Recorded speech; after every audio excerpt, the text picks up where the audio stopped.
Friday, closing of the camp, we want to invite all the open MPs and our governor to come to speak during the closure of our camp, because that is very important, because Enga, you know, it's now in the front media, and Enga is now on the spotlight. Enga, so many economic activities are going, so many our good things are happening, like Poker Gold Mine is opening up, and other developments are also taking place. And also we are facing challenges like tribal fights. These things are already happening, so we want to encourage, we want to invite all the open MPs and our governor to speak during the close-up, so that they are the leaders. So we as the church, we want to create a avenue. We want to create an avenue so that leaders can speak to their people, like congregation and Enga as a whole general population. They can speak to them during that avenue, because that is a very important avenue where our leaders can speak to the Enga general population, so that we can take ownership of the development that are taking place, ownership of the Poker Gold Mine, ownership of our schools and health centers and our general new provincial hospital, ownership of our life as well, ownership of our development as well. So that's why, for the purpose of those, we will give time to our elected leaders to speak during the closure. We see that this camp will bring some kind of hope to the general population in Enga, hope to our churches in Enga, because you talk about Apostolic Church. Apostolic Church is rooted in Enga, and Enga is where the Apostolic base is, because from a little bit of background, our history of our church has been evolved till today. Is our Apostolic churches start from Wales revival. Wales revival. During the Wales revival, our 4 missionaries have taken the Apostolic Church to Australia, New Zealand, from Wales revival. From New Zealand and Australia, our missionaries have gone as far as Mulitaka, Kandeb and Laigam. And Laigam, Mamale. Mamale is the place where our missionaries built the first church there. From there it came down to Wapinmanda, Wabek, and the church spread up, come this way to all the provinces in this country now. So we have about 560 churches, CF churches in this country. So these 560 churches, we are expecting 6,000 to 7,000 youths. Turnover will be 6,000 to 7,000 youths. But not only youths, but I see the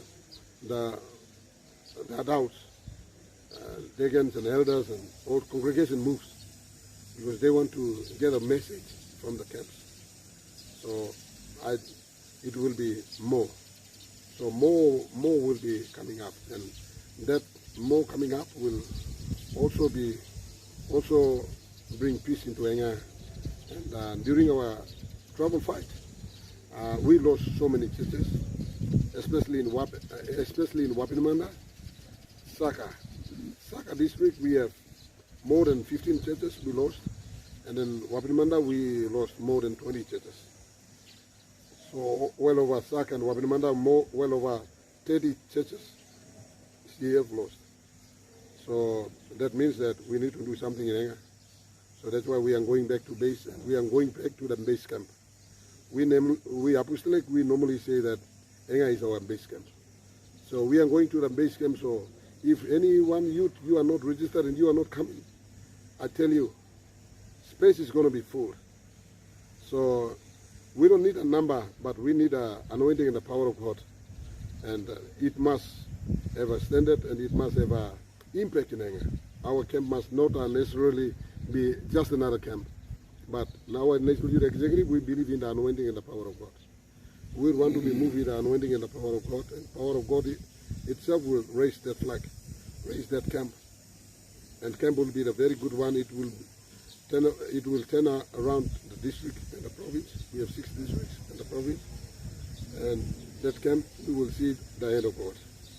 So even regardless, we have the big number coming in and the big camp coming up. But one thing we believe in, this National Youth Camp, on this National Youth Leadership. And the executive believe in is the power of God.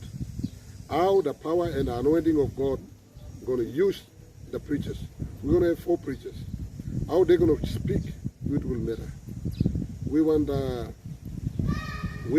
congregation and the youths to come with bigger bags so that they can get the message into their bags. They must come up with they must come with a prepared heart so that they can get a message. And also those who speakers going to preach, they must sharpen their spears, because now the strength that we are going, we want to get a message at a very high level. We want the speakers to preach at a very high level with anointing and the authority, and the power of God must be centered to us, and we must actually feed the power of God. We just don't want to just get a message, but we want to get with authority and the power and anointing, spirit-filled message. That's what we expect.